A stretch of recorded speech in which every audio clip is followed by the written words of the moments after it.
बिस्मिल्लाहिर्रहमानिर्रहीम। स्टूडेंट्स अस्सलाम वालेकुम। उम्मीद करता हूँ आप खैरियत से होंगे। स्टूडेंट्स, आज हम cardiovascular system BSN first semester में आठवीं फिजियोलॉजी का लेक्चर नंबर 5 रिकॉर्ड कर रहे हैं, जिसके अंदर हम फिजियोलॉजी ऑफ हार्ट को पढ़ेंगे, सर्कुलेशंस ऑफ हार्ट को पढ़ेंगे, कितने टाइप्स की सर्कुलेशंस होती हैं और कौन-कौन सी सर्कुलेशन कहाँ-कहाँ पे जो है वो होती है और कैसे होती है, इसका फ्लो पढ़ेंगे हम बेसिकली। सो स्टूडेंट्स, इससे पहले हमने जो है वो हार्ट की एनाटॉमी पढ़ी थी, ठीक है, इससे प्रीवियस लेक्चर में।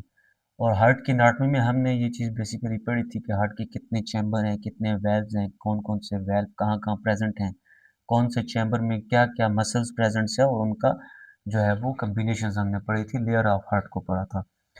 अभी जो ये वाला लेक्चर है स्टूडेंट्स, इसमें हम सर्कुलेशंस के बारे में पढ़ेंगे कि बेसिकली हार्ट के अंदर कितनी सर्कुलेशंस होती हैं और कौन-कौन सी सर्कुलेशन कहाँ से इनिशिएट होती है और कहाँ पे एंड होती है। तो स्टूडेंट्स, स्टार्ट करते हैं कार्डियोवास्कुलर सर्कुलेशंस में। ये जैसे आप सर्कुलेशन डायग्राम देख रहे हैं, बेसिकली स्टूडेंट्स दो मेजर सर्कुलेशंस होती हैं कार्डियोवास्कुलर सिस्टम में। मैं यहाँ से पेन सेलेक्ट कर लूँ। ओके। तो स्टूडेंट्स, एक सर्कुलेशन होती है हमारे पास पल्मोनरी सर्कुलेशन। ठीक है, पल्मोनरी सर्कुलेशन का मतलब होता है कि वो सर्कुलेशन जो हार्ट से लेकर लंग्स तक जाती है और लंग्स से वापस हार्ट तक आती है, उसको हम कहते हैं पल्मोनरी सर्कुलेशन।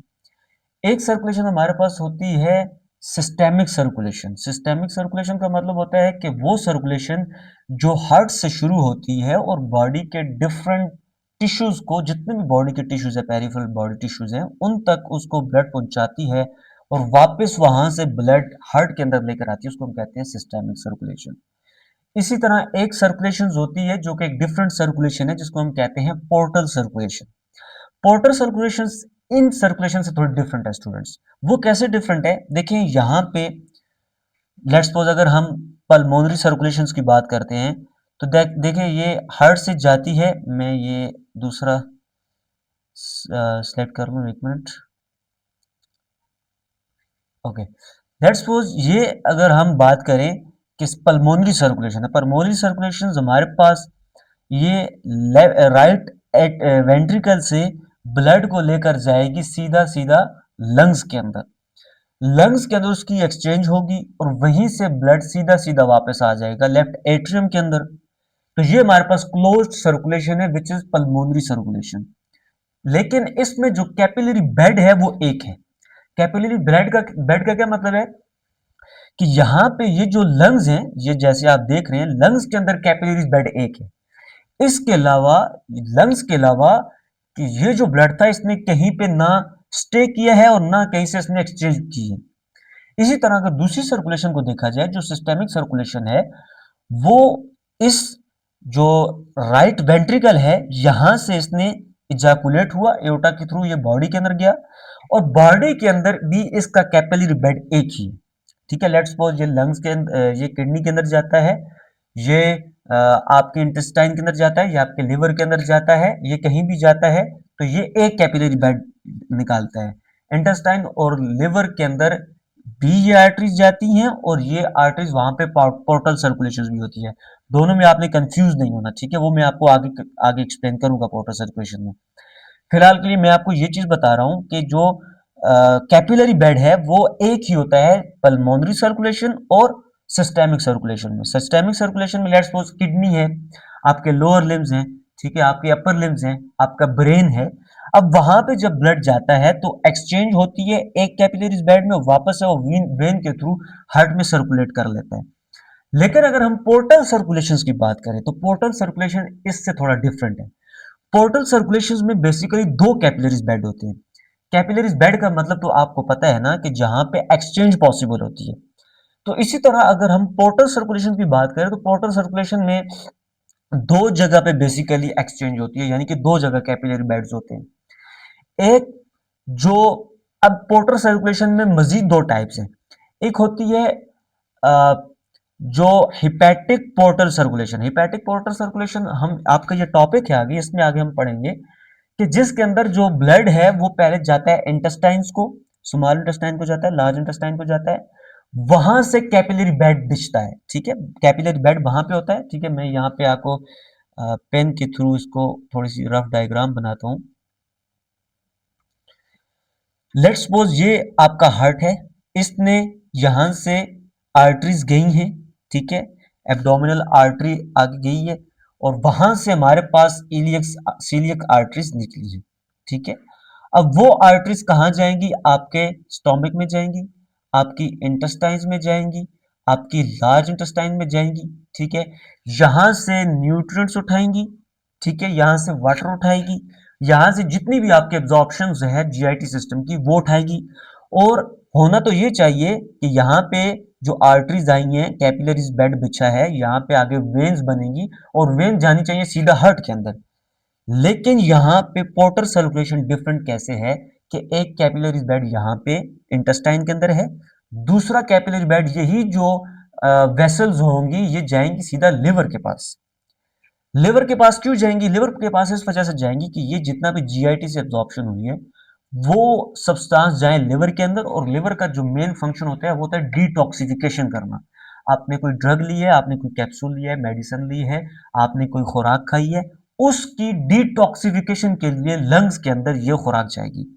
तो अब जो दूसरा एक्सचेंज हो रही है इन्हीं वेसल्स के अंदर से, जो दूसरी एक्सचेंज हो रही है, जो दूसरा कैपिलरी बेड बिछ रहा है वो इस लिवर के अंदर बिछ रहा है, फिर ये हिपैटिक वेन के थ्रू वापस से हार्ट के अंदर जाएंगी। So this is called basically hepatic portal circulation. इसी तरह एक और पोर्टल सर्कुलेशन होती है जिसको हम कहते हैं हाइपोफिजियल पोर्टर सर्कुलेशन। वो आपका टॉपिक नहीं है लेकिन पोर्टर सर्कुलेशन की टाइप्स में है, इस वजह से मैं आपको एक्सप्लेन कर रहा हूं। पोर्टर सर्कुलेशन एक होती है हाइपोफाइजियल पोर्टर सर्कुलेशन, यही जो हार्ट से ब्लड जाता है ब्रेन की तरफ, ठीक है, ये लेट्स सपोज ये हार्ट है तो ये ब्रेन की तरफ गया, ठीक है, लेट्स सपोज ये आपका ब्रेन है, तो ब्रेन के अंदर आपका एक होता है पिट्यूटरी ग्लैंड, ठीक है, आपको पता है पिट्यूटरी ग्लैंड होता है, उसके ऊपर होता है हाइपोथैलेमस, ठीक है। तो वहां से वो हाइपोथैलेमस में जाती है, फिर वो पिट्यूटरी ग्लैंड में जाती है और फिर इसी तरह वो वापस सिस्टेमिक सर्कुलेशन में इन्वॉल्व होकर वापस आती है। तो एक पोर्टल सर्कुलेशन वहां पे भी होती है, ठीक है, लेकिन वो चूंकि आपका इतना टॉपिक नहीं है तो हम उसको डेप्थ में नहीं जाते, बट जो है वो आप कंसेप्ट के लिए याद रखें कि जो पोर्टल सर्कुलेशन होती है उसका जो मतलब होता है वो दो जगह पे ब्लड का स्टे करना होता है। और पल्मोनरी सर्कुलेशन है, सिस्टेमिक सर्कुलेशन है, इनका स्टे वन जगह पे होता है, एक जगह पे उसका स्टे होता है। सो स्टूडेंट्स, पल्मोनरी सर्कुलेशन है, सिस्टेमिक सर्कुलेशन है, यहाँ पे इन्हीं दो को डिफाइन किया गया है। जैसा कि आप देख सकते हैं, मैं ये हाइलाइटर सेलेक्ट कर लूं, ओके। जिस तरह आप ये देख रहे हैं पल्मोनरी सर्कुलेशन की बात करें तो पल्मोनरी सर्कुलेशन में लेट्स सपोज ये डीऑक्सीजनेटेड ब्लड आपका बॉडी के अंदर आ रहा है right side of the heart में, बॉडी के अंदर से, लेट्स सपोज ये बॉडी है तो बॉडी के अंदर से पूरी पेरिफेरल टिश्यू से डीऑक्सीजनेटेड ब्लड आ रहा है, कहाँ पे? आपके left side of right side of the heart में, ठीक है, right side of the heart में। यहाँ पे जो राइट एट्रियम है इसके डिफरेंट पार्ट्स हैं, वो हम आगे जो स्लाइड्स आएगी उसके अंदर पढ़ेंगे। यहाँ पे मैं सरसरी आपको बता देता हूँ। एक तो जो आपका कोरोनरी साइनस होता है उसके थ्रू ये सुपीरियर वेना केवा और इंफीरियर वेना केवा बॉडी के लोअर पार्ट से लेकर आएगी blood, superior vena cava body के अपर पार्ट से लेकर आएगी ब्लड, ठीक है, डीऑक्सीजनेटेड ब्लड। फिर कोरोनरी साइनस होता है यहाँ पे, ठीक है, कोरोनरी साइनस के थ्रू ये राइट एट्रियम के अंदर ब्लड फॉल करता है, फिर यहाँ से ट्राइकैस्पिड वेल्व के थ्रू ये नीचे जाता है ब्लड राइट एट्रियम वेंट्रिकल के अंदर, राइट वेंट्रिकल से ये ब्लड जाता है पल्मोनरी आर्टरीज के थ्रू लंग्स के अंदर, ठीक है। और पल्मोनरी आर्टरीज में कौन सा वेल्व होता है हमने एनाटॉमी के अंदर पढ़ा है पिछले लेक्चर में, यहाँ पे हमारे पास होता है semilunar valve which is called pulmonary valve, ठीक है। और ये जब लंग्स के अंदर जाते हैं, लंग्स में फिर पल्मोनरी वेन के थ्रू ये वापस लेफ्ट एट्रियम में वापस आता है, लेफ्ट एट्रियम से ये बाइकैस्पिड या माइट्रल वेल्व के थ्रू ये लेफ्ट वेंट्रिकल के अंदर आता है, लेफ्ट वेंट्रिकल के थ्रू ये एओर्टा के थ्रू, एओर्टिक वेल्व के थ्रू ये एओर्टा में पूरी बॉडी के अंदर फैल जाता है। तो this is basically systemic and pulmonary circulation. Systemic circulation जो बॉडी के अंदर जा रही है और वापस से बॉडी के अंदर हार्ट के अंदर रिटर्न कर रही है, पल्मोनरी सर्कुलेशन जो कि लंग्स के अंदर जा रही है और लंग्स के अंदर से वापस हार्ट के अंदर ड्रेन कर रही है। स्टूडेंट्स, अब ये जो स्लाइड्स हैं यकीनन आपके लिए ये हलवा होंगी, आपको बहुत इजी से ये अंडरस्टैंड होगी, ठीक है। आप देखें बॉडी का जो अपर रीजन है, ठीक है, जिस तरह आपके शोल्डर्स हैं, आपके जो नेक रीजन है, आपका जो ब्रेन रीजन है, वहां से superior vena cava blood drain करेगा, ठीक है। और फिर जो बॉडी का जो बॉटम हाफ है, जिस तरह एब्डोमेन है, थोरेसिक है, नीचे जो लिम्स हैं, ठीक है, वो जो इंफीरियर जो वेना केवा होगी उसको लेकर आएगी। Form the heart by opening in the coronary sinus. Coronary sinus एक स्ट्रक्चर है, एक ओपनिंग है राइट एट्रियम के अंदर। डायग्राम के अंदर मैं आपको एक्सप्लेन करूंगा। वहां से ये जो ब्लड होता है सुपीरियर वेना केवा और इंफीरियर वेना केवा का जो ब्लड कंबाइन होकर कोरोनरी साइनस के थ्रू राइट एट्रियम के अंदर ड्रेन करता है।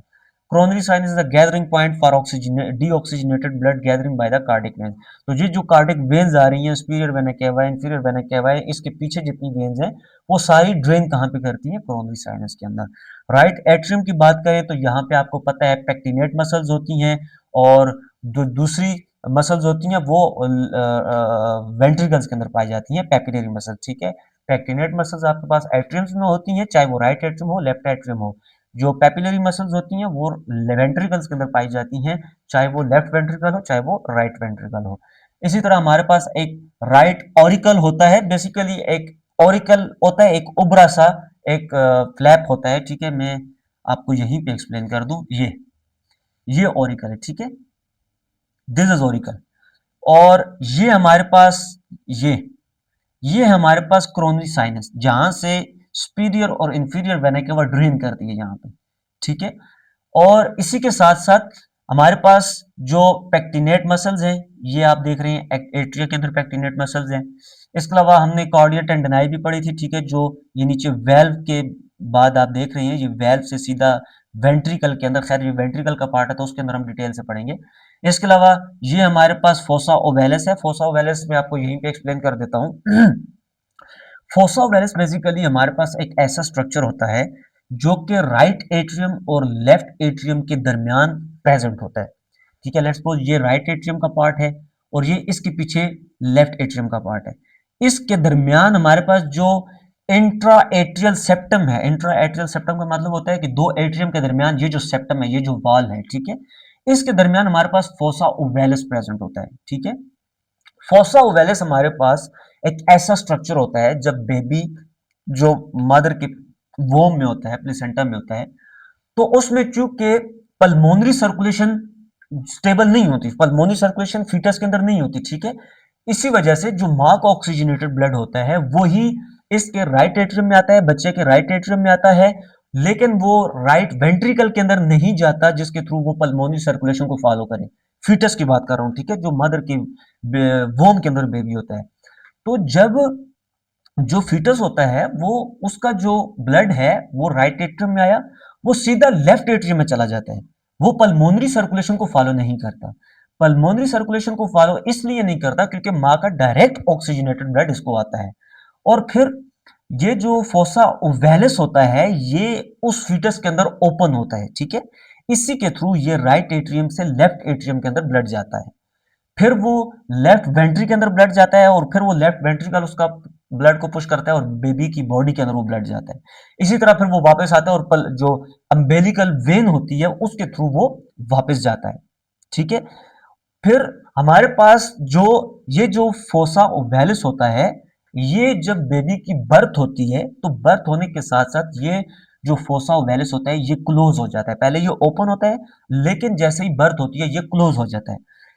अब आपने एक कंजेनाइटल हार्ट डिफेक्ट आपने एक सुना होगा, जो हमारे मुआशरे के अंदर कम से कम फैमिलीज के अंदर देखा ही जाता है, कि कहा जाता है कि जो बच्चे के दिल के अंदर सुराख है, पैदा हुआ तो बच्चे के दिल के अंदर सुराख है, तो ये वही सुराख होता है, ठीक है, जिसके अंदर हमारे पास जो फोसा ओवेलिस होता है वो उन बच्चों के अंदर जब पैदा होते हैं तो वो क्लोज नहीं होता। जब वो क्लोज नहीं होता तो फिर उनके मोर्टेलिटी रेट इंक्रीज हो जाती है, ठीक है।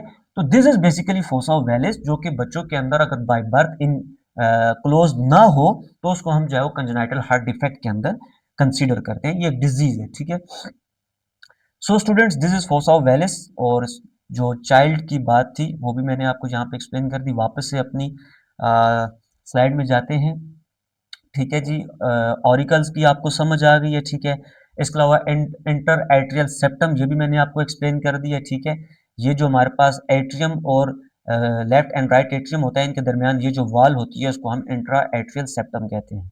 नेक्स्ट हमारे पास फोसा ओवैलिस होता है। फोसा ओवैलिस भी आपको समझ आ गया, ये हमारे पास फोसा ओवैलिस है जो कि बेबी के अंदर फंक्शनल होता है। जब बेबी बर्थ हो जाती है तो फिर वो फंक्शनल नहीं होता, ठीक है। जैसे ही बेबी बर्थ हो जाती है तो फिर वो पल्मोनरी सर्कुलेशन को फॉलो करने लग जाता है बेबी, ठीक है। जब वो कहते हैं ना कि बेबी बर्थ होती है तो वो क्राई करता है, क्यों क्राई करता है? क्योंकि उसके जो लंग्स होते हैं वो पहले से एथिलेक्टेटिक कंडीशन में होते हैं। एथिलेक्टेटिक कंडीशन का मतलब होता है लंग्स कोलैप्स्ड होते हैं पहले, क्योंकि अंदर सर्कुलेशन ही नहीं चल रही थी, ऑक्सीजनेशन के लिए प्रोसेस कोई हो नहीं रहा था, पल्मोनरी सर्कुलेशन हो नहीं रही थी, तो अंदर जो लंग्स थे वो कोलैप्स थे। जब बेबी की बर्थ होती है, ठीक है, तो वो जो लंग्स होते हैं फिर वो क्राई करता है तो वो लंग्स एक्सपेंड करते हैं, ठीक है। तो बेबी का क्राई करना जरूरी होता है लंग्स की एक्सपेंशन के लिए, लंग्स की मैच्योरेशन के लिए, नॉर्मल फंक्शन के लिए। तो जब नॉर्मल जो लंग एक्सपेंड होते हैं तो उसी उसी दौरान पे उसकी जो पल्मोनरी सर्कुलेशन है वो स्टार्ट हो जाती है, फिर वो इंडिपेंडेंट हो जाता है, फिर वो मदर के ऑक्सीजनेटेड ब्लड पे डिपेंड नहीं करता। क्योंकि मदर की सप्लाई कट जाती है, अम्बिलिकल कॉर्ड कट जाता है, तो फिर वो हमारे पास उसकी फंक्शनाइज नहीं होता। फोसा वैलिस भी स्टूडेंट्स आपको समझ आ गया। Fossa valleys is the remnant of the foramen ovalis, a hole that allow the blood flow between the right and left atria during development in the womb, ठीक है। आपको समझ आ गया, वोम के अंदर जब फीटस होता है तो उसकी डेवलपमेंट के अंदर अंदर ये हमारे पास जो राइट और लेफ्ट एट्रिया होता है इसी के अंदर एक्सचेंज पॉसिबल होती है, पल्मोनरी सर्कुलेशन फॉलो नहीं होती। नेक्स्ट स्टूडेंट, अब राइट एट्रियम से राइट वेंट्रिकल के अंदर ब्लड जाता है। आपको पता है ट्राइकैस्पिड वेल्व के थ्रू हमारे पास ये ब्लड नीचे जाता है, और फिर कार्डिया टेंडनाई है, ये भी आपको स्ट्रक्चर कंफर्म हो गया होगा कि हमारे पास जो वेल्व के जो फाइबर्स होते हैं वो नीचे जो पेपिलरी मसल्स होते हैं वेंट्रिकल के अंदर उसके साथ अटैच होते हैं, उसको हम कार्डिया टेंडनाई कहती हैं, ठीक है। और which cause the tricuspid valve to close to prevent backflow. हमने पिछले लेक्चर में पढ़ा था कि ये जो मसल्स होती हैं जब ये कंट्रैक्ट करती हैं तो ये जो पेपलरी मसल कंट्रैक्ट करती हैं तो ये जो वेल्व होता है ये क्लोज हो जाता है, ठीक है। जैसे वो वेंट्रिकल रिलैक्स करता है, डायलेट होता है, तो ये जो वेल्व होता है ये ट्राइकैस्पिड या बाइकैस्पिड वेल्व होता है, ये ओपन होता है, तो ऊपर का जो एट्रियम का ब्लड होता है वो वेंट्रिकल्स के अंदर फ्लो करता है, ठीक है। इसके अलावा हमारे पास राइट वेंट्रिकल है। राइट वेंट्रिकल में हमारे पास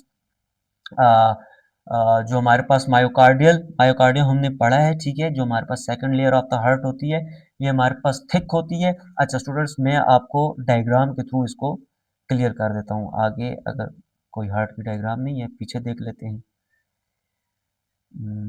ये स्टूडेंट देखें, ये राइट एट्रियम है, ठीक है। राइट एट्रियम में जो हमारे पास मसल ऑफ द हार्ट होगी, जो मायोकार्डियम होगी, वो स्मॉल होगी, पतली होगी, थिन होगी, ठीक है। इसी तरह हमारे पास जो लेफ्ट एट्रियम है इसके अंदर भी जो मायोकार्डियम है वो पतली होगी।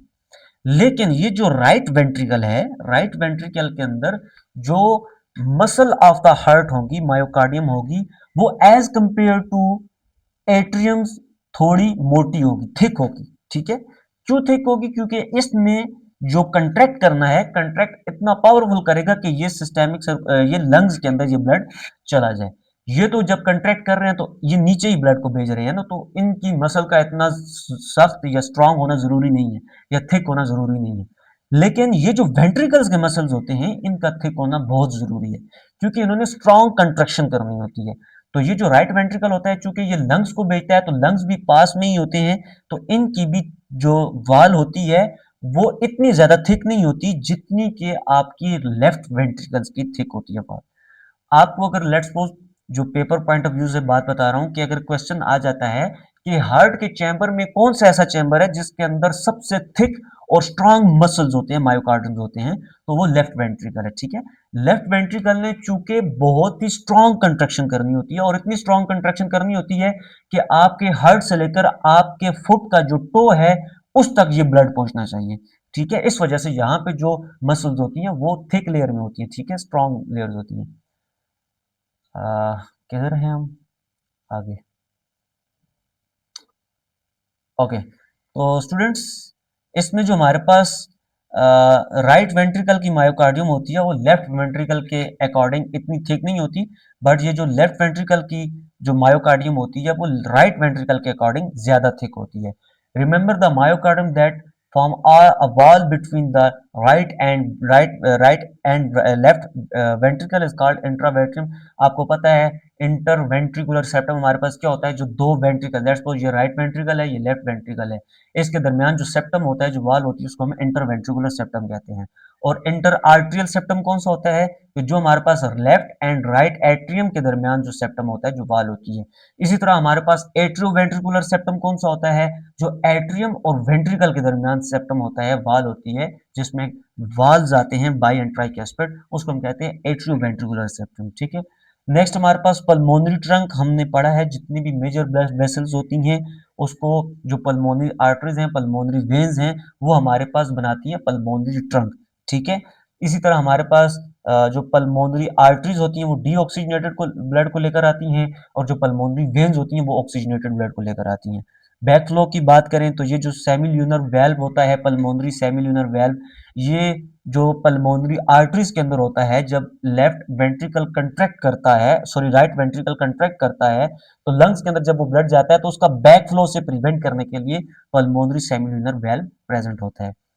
अब जो लंग्स से left side of the heart में जो ब्लड आता है, ऑक्सीजनेटेड ब्लड वेन के थ्रू जो आता है, उसको हम स्टूडेंट डिस्कस करते हैं। ये भी सिंपल है, आपको पता है, हमारे पास जब लंग्स के थ्रू, ये पल्मोनरी वेन्स के थ्रू ब्लड आता है लेफ्ट एट्रियम में बाइकैस्पिड या माइट्रल वेल के थ्रू ये ब्लड जाता है लेफ्ट वेंट्रिकल्स में, लेफ्ट वेंट्रिकल से ये फिर पूरी बॉडी के अंदर एओर्टा के थ्रू चला जाता है। ठीक है। इसके अलावा आउटफ्लो में दोबारा से उसी को एक्सप्लेन किया गया है, blood is prevented by backflow of the aortic semilunar valve. हाँ, जो हमारे पास जब लेफ्ट वेंट्रिकल कंट्रैक्ट करता है तो वो एओर्टा में ब्लड को भेजता है, तो एओर्टा में से ब्लड वापस ना आए, बैक फ्लो को प्रिवेंट करने के लिए एओर्टिक सेमिल्यूनर वेल्व प्रेजेंट होता है एओर्टा के अंदर। और the first exits out the aorta are the opening of the coronary arteries. और कोरोनरी आर्टरी जो मैं आपको पिछले लेक्चर में भी बता रहा था, कि जैसे ही हमारी एओर्टा एराइज होती है, एओर्टा के एराइज होने के साथ साथ हमारे पास जो है वो कोरोनरी आर्टरीज निकलती हैं। ठीक है। दो कोरोनरी आर्टरीज निकलती हैं, एक राइट कोरोनरी आर्टरीज निकलती है और एक लेफ्ट कोरोनरी आर्टरीज निकलती हैं। वैसे तो उसको मैं अगले लेक्चर में एक्सप्लेन करूंगा, लेकिन मैं आपको यहाँ पे क्लियर करने के लिए आगे से एक्सप्लेन कर देता हूँ। ठीक है। इसकी कोई डायग्राम बनी हो तो, ये कंडक्टिव सिस्टम है, पीछे जाते हैं। इसमें भी क्लियर नहीं बताया गया। स्टूडेंट्स यहीं से आप समझ लें, लेट्स सपोज ये हमारे पास एओर्टा निकली हुई है। ठीक है। एओर्टा, एओर्टा के साथ हमारे पास यहीं जहां से ये एओर्टा एराइज होती है, एसेंडिंग एओर्टा, उसी के साथ हमारे पास दो आर्टरीज निकलती हैं। ठीक है। जिनको हम कहते हैं कोरोनरी आर्टरीज। एक हमारे पास लेफ्ट साइड पे निकलती है, एक हमारे पास राइट साइड पे निकलती है। जो राइट साइड आर्टरी निकलती है वो right side of the heart को ब्लड सर्कुल पहुंचाती है, और जो लेफ्ट साइड वाली आर्टरी होती है वो left side of the heart को पहुंचाती है, और जो लेफ्ट साइड वाली आर्टरी होती है वो थोड़ी मेजर आर्टरी होती है, वो maximum part of the heart को ब्लड पहुंचाती है। खैर, जब हम ये सर्कुलेशन पढ़ेंगे, कोरोनरी सर्कुलेशन, तो उसमें हम इसको क्लियरली पढ़ेंगे। होना तो ये चाहिए कि इन्होंने अपना जो हार्ट की डायग्राम है वो टॉपिक के अकॉर्डिंग उन्होंने रखी होनी चाहिए, ताकि हमें आगे पीछे ना जाना पड़े। खैर स्टूडेंट्स, कोरोनरी आर्टरीज का ये जो पूरी सर्कुलेशन है, कोरोनरी आर्टरी की जो सप्लाई है और फिर वीनस रिटर्न है, उसको हम पढ़ेंगे। नेक्स्ट हमारे पास ascending aorta curve around to become the aortic arch. हमने पहले ही इसको पढ़ा है। जैसे ही एओर्टा निकलती है तो एक असेंडिंग एओर्टा होती है, फिर आर्च एओर्टा होती है, फिर डिसेंडिंग एओर्टा होती है। ये एओर्टा की पार्टीशन है, होती तीनों एओर्टा ही है, एक एओर्टा होती है, उसके पार्ट्स होते हैं। ठीक है। नेक्स्ट हमारे पास जो एओर्टा होती है उसमें से ब्रांचेस निकलती हैं, जैसे हमारे पास ब्रेचियोस्फेलिस आर्टरी निकलती है, लेफ्ट कॉमन कैरोटिड आर्टरी निकलती है और लेफ्ट सबक्लेवियन आर्टरी निकलती है। ये एओर्टा की डायग्राम में आपको क्लियर हो जाएगा। कोरोनरी सर्कुलेशन है। ठीक है। कोरोनरी सर्कुलेशन आपके पास आ गई है, जो कि हमारे पास एओर्टा से निकलती हैं और हार्ट को सप्लाई करती हैं। दो मेजर आर्टरीज होती हैं, एक लेफ्ट कोरोनरी आर्टरी होती है और एक राइट कोरोनरी आर्टरीज होती हैं। These coronary arteries arise from at the root of the aorta। aorta के रूट से, उसकी बेस से ये निकलती हैं। लेफ्ट कोरोनरी आर्टरी की बात करें तो ये हमारे पास एक मेजर आर्टरी होती है, कि जो हमारे पास फर्दर डिवाइड होती है सर्कमफ्लेक्स आर्टरी में, लेफ्ट इंटीरियर डिसेंडिंग आर्टरी में, और फिर इससे आगे हमारे पास मार्जिनल आर्टरीज होती हैं, लेफ्ट साइड की भी और फिर राइट साइड की भी। लेफ्ट साइड की बात करें, जो सर्कमफ्लेक्स आर्टरी होती है, it continues around the right left side of the heart and supply blood to the left atrium and posterior wall of the ventricle. क्या क्या जगह ये प्रोवाइड करेगी, एग्जाम पॉइंट ऑफ व्यू से याद रखें, जो सर्कमफ्लेक्स आर्टरी है ये लेफ्ट एट्रियम, पूरे का पूरा लेफ्ट एट्रियम इसको सप्लाई करेगी ब्लड, और जो posterior wall of the left ventricle है, जो लेफ्ट वेंट्रिकल की पोस्टीरियर वॉल है, उसको सर्कमफ्लेक्स आर्टरी ब्लड प्रोवाइड करेगी। इसके अलावा जो लेफ्ट कोरोनरी आर्टरीज की जो सेकंड ब्रांच है, which is left interior descending artery, ये नाम से जाहिर हो रहा है इंटीरियर डिसेंडिंग। इंटीरियर का मतलब होगा कि ये interior side of the heart को, left side of the heart को सप्लाई करेगी। It give off smaller branches to the interventricular septum, ये जो इंटरवेंट्रिकुलर सेप्टम होता है उसके आगे जो फर्दर इसकी ब्रांचेस होती हैं, and interior wall of the both ventricle. अब बोथ वेंट्रिकल्स हैं, लेफ्ट वेंट्रिकल है, राइट वेंट्रिकल है, उसके इंटीरियर वॉल को जो left interior descending artery which is a branch of left coronary artery वो प्रोवाइड करती है। ठीक है, मैंने आपको पहले बताया है कि ये जो लेफ्ट कोरोनरी आर्टरी है ये मेजर आर्टरी है as compare to right coronary artery, क्योंकि ये ज्यादा एरिया को ब्लड सप्लाई करती है। इसके अलावा हमारे पास राइट कोरोनरी आर्टरीज की बात करें तो ये भी आगे फर्दर दो में डिवाइड होती है, marginal arteries and posterior descending artery. Marginal arteries ये छोटी आर्टरीज होती हैं और ये it supplies blood to the lateral aspect of the right atrium and ventricle. तो जो राइट एट्रियम और वेंट्रिकल का जो लेटरल एस्पेक्ट है, लेटरल एस्पेक्ट आप समझते हैं ना, ये मीडियल एस्पेक्ट है और ये उसके दूर से लेटरल एस्पेक्ट है। तो जो लेटरल बॉर्डर होते हैं उसको मार्जिनल आर्टरी सप्लाई करती है ब्लड। पोस्टीरियर डिसेंडिंग आर्टरी है, पोस्टीरियर नाम से जाहिर हो रहा है कि जो पीछे वाला हिस्सा होगा, इंटीरियर जो वाल है उसको तो इंटीरियर डिसेंडिंग आर्टरी प्रोवाइड कर रही है, लेकिन जो posterior wall of the heart है जिसमें जो है वो वेंट्रिकल्स आते हैं, एट्रियम्स आते हैं, उसको जो ब्लड सप्लाई करेगी वो पोस्टीरियर डिसेंडिंग आर्टरी प्रोवाइड करेगी। देखिए ये posterior wall of the both ventricles हैं, दोनों वेंट्रिकल है, राइट एंड लेफ्ट है, उसके जो पोस्टीरियर एस्पेक्ट है उसको पोस्टीरियर डिसेंडिंग आर्टरी प्रोवाइड करेगी। नेक्स्ट स्टूडेंट, इन्होंने एक एग्जांपल नहीं दी हुई, वरना डायग्राम सॉरी नहीं दी हुई, डायग्राम अगर होती तो आपको क्लियरली एक्सप्लेन होता है यहाँ से। बहरहाल स्टूडेंट्स, नेक्स्ट हम पोर्टल सर्कुलेशन में जाते हैं। पोर्टल सर्कुलेशन ये हमारे पास एक ऐसी सर्कुलेशन है जिसको हमने पहले भी डिफाइन किया हुआ है कि ये ब्लड लेकर जाती है इंटेस्टाइन की तरफ, और इंटेस्टाइन से ये लिवर की तरफ लेकर जाती है, लिवर में डिटॉक्सिफिकेशन होती है और फिर वापस से ये सर्कुलेशन इन्वॉल्व हो जाती है हार्ट के अंदर। So the portal vein drain among almost all of the blood from the digestive track and empty directly into liver. तो वो डाइजेस्टिव ट्रैक से डायरेक्टली एम्प्टी कहाँ होती है, लिवर के अंदर। लिवर के अंदर क्यों एम्प्टी होती है, क्योंकि लिवर के अंदर डिटॉक्सिफिकेशन करनी होती है। This circulation of nutrient rich blood between the gut and liver is called portal circulation. तो ये जो सर्कुलेशन है जो कि इंटेस्टाइन से, गट कहते हैं जीआईटी सिस्टम को, ठीक है, जिसमें ये जितना भी जीआईटी सिस्टम होता है इसको हम गट सिस्टम भी कहते हैं, और ये गट से जो उठाती है ये लिवर की तरफ लेकर जाती है और लिवर से वापस सर्कुलेशन में इन्वॉल्व हो जाती है सिस्टेमिक में। It enable the liver to remove any harmful substances, जो कि हमने पहले से बार बार ये बात कर रहे हैं कि जो लिवर होता है वो डिटॉक्सिफिकेशन करता है, वो जो हार्मफुल सब्सटेंसेस होते हैं उनका रिमूवल करता है, जो ड्रग होती है उसकी मेटाबॉलिज्म करता है। तो इस वजह से ये जो सर्कुलेशन होती है पोर्टर सर्कुलेशन, ये पहले सिस्टेमिक सर्कुलेशन में इन्वॉल्व होने से पहले पहले ये पोर्टर सर्कुलेशन चलती है। नेक्स्ट स्टूडेंट, ये हमारे पास डायग्राम के थ्रू बताई गई है, ठीक है, ये आपको बॉडी की डिफरेंट आर्टरीज बताई गई हैं। लेट्स सपोज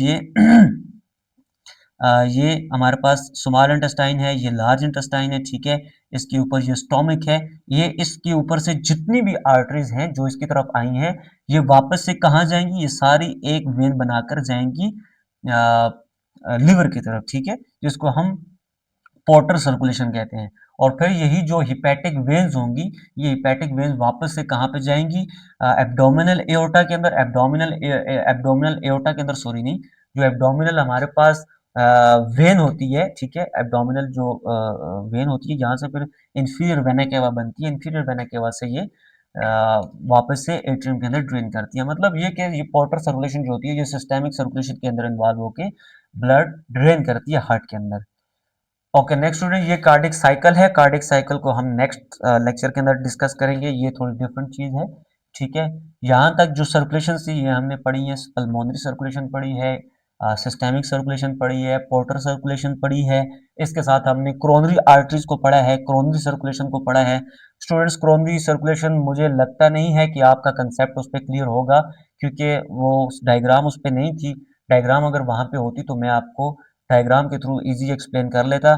बहरहाल मैं कोई देखता हूँ कि गूगल से कोई डायग्राम उठा लेता हूँ और मैं नेक्स्ट वीडियो लेक्चर में आपको वही एक्सप्लेन करता हूँ, ठीक है।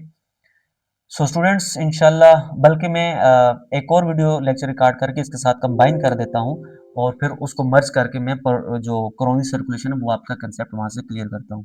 अच्छा स्टूडेंट्स, मेरे पास एक और स्लाइड्स पड़ी हुई हैं, ठीक है, कार्डियोवास्कुलर सिस्टम की। तो उसमें ये मुझे टॉपिक मिला है, ठीक है, आर्टीरियल सप्लाई टुवर्ड हार्ट। तो इसको हम जो है वो यहाँ पे आप इसको समझ लें, ठीक है। मैं ये पॉइंटर को सेलेक्ट कर लूँ, एक मिनट।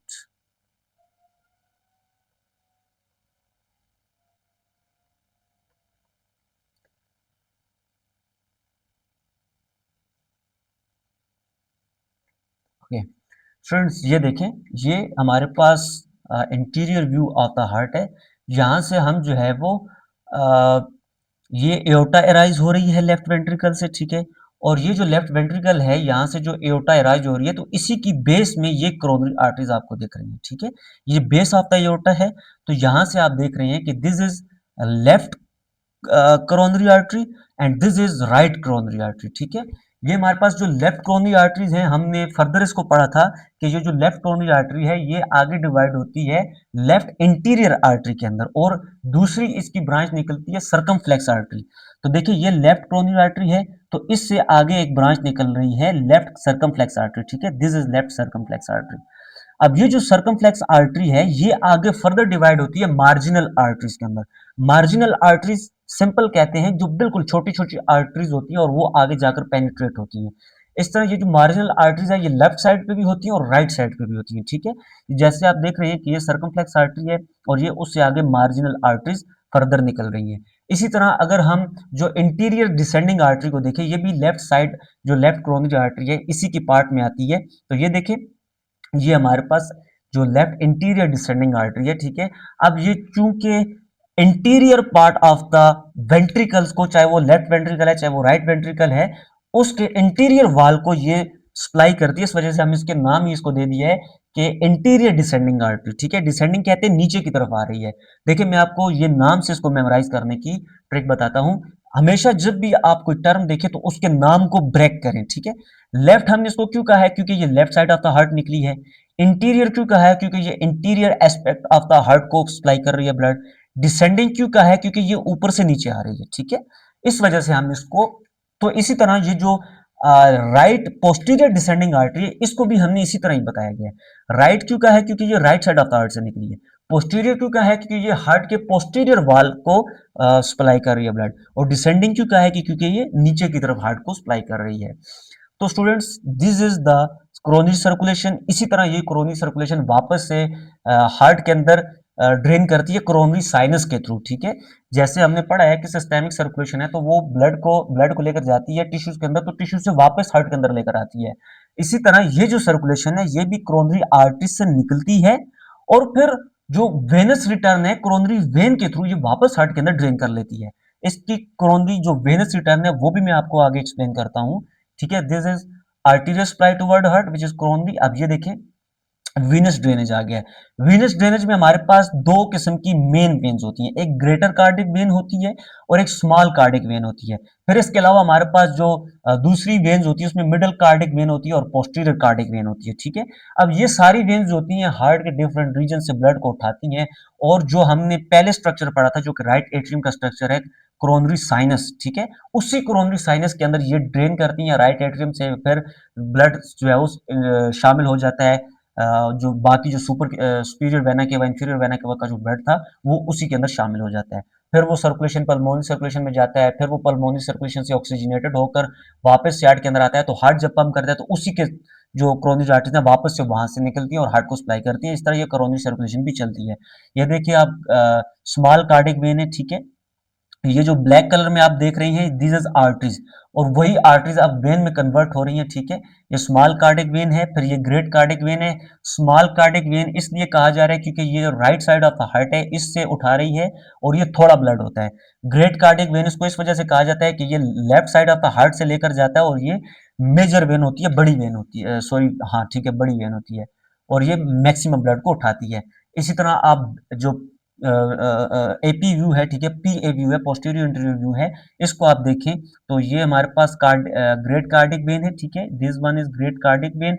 अब ये कोरोनरी साइनस है, ठीक है, ये कोरोनरी साइनस है और फिर इसी के थ्रू ब्लड आगे एट्रियम के अंदर ड्रेन करता होता है। ये लेफ्ट मार्जिनल वेन्स है, ठीक है, और मार्जिनल वेन्स हमने पहले एक्सप्लेन किया है कि मार्जिनल कौन सी होती है, चाहे वो मार्जिनल आर्टरीज हो या वेन्स हो, जो कि थोड़ा थोड़ा ब्लड जो अंदर इंटीरियर एस्पेक्ट से हार्ट से उठाती हैं और या हार्ट में ड्रेन करती हैं। अगर उठाती हैं तो वेन्स है और ड्रेन करती हैं तो वो आर्टरीज है। लेफ्ट पोस्टीरियर वेंट्रिकल वेन है, ठीक है, ये वेंट्रिकल की जो पोस्टीरियर साइड से जो वेन को उठाती हैं, उसी तरह नाम को आप डिवाइड कर लें। लेफ्ट यानी कि लेफ्ट वेन में ड्रेन करेगी, पोस्टीरियर यानी कि पीछे जो पिछला एस्पेक्ट है हार्ट का उससे उठाएगी, और वेंट्रिकुलर वेन यानी कि वेंट्रिकल से ये उठाएगी। और फिर हमारे पास स्मॉल कार्डिक वेन है, ठीक है, ये मिडल कार्डिक वेन है, और ये सारी की सारी जितनी भी ये वेन्स होती हैं ये कोरोनरी साइनस के अंदर ड्रेन करती हैं। और कोरोनरी साइनस जो होता है ये वही स्ट्रक्चर होता है जहाँ पे हमारे पास जो दूसरी आर्टरीज हैं वो यहाँ पे ड्रेन करती हैं, और फिर हमारे पास ये कोरोनरी साइनस ड्रेन कर लेता है एट्रियम के अंदर, ठीक है, राइट एट्रियम के अंदर। So students this is coronary circulation, ठीक है। आई होप सो कि अभी आपको ये क्लियर हुआ होगा। इंशाल्लाह स्टूडेंट्स जो नेक्स्ट हमारा वीडियो लेक्चर होगा उसमें हम जो सर्कुलेशंस हमने क्लियर कर लिए, जो हमारे पास कंडक्टिव सिस्टम है उसको हम डिफाइन करेंगे। कंडक्टिव सिस्टम के साथ साथ नर्वस सप्लाई है वो आपके टॉपिक में नहीं है, लेकिन यही जो वीडियो लेक्चर है, ठीक है, ये वाला जो वीडियो लेक्चर है इसके अंदर हम इसको देखेंगे, ठीक है। ये जो नर्वस सप्लाई है इंपॉर्टेंट है, ठीक है, एक ही स्लाइड है बट हम इसको देखेंगे। सो स्टूडेंट्स इंशाल्लाह मिलते हैं नेक्स्ट वीडियो लेक्चर में, तब तक के लिए अल्लाह हाफिज।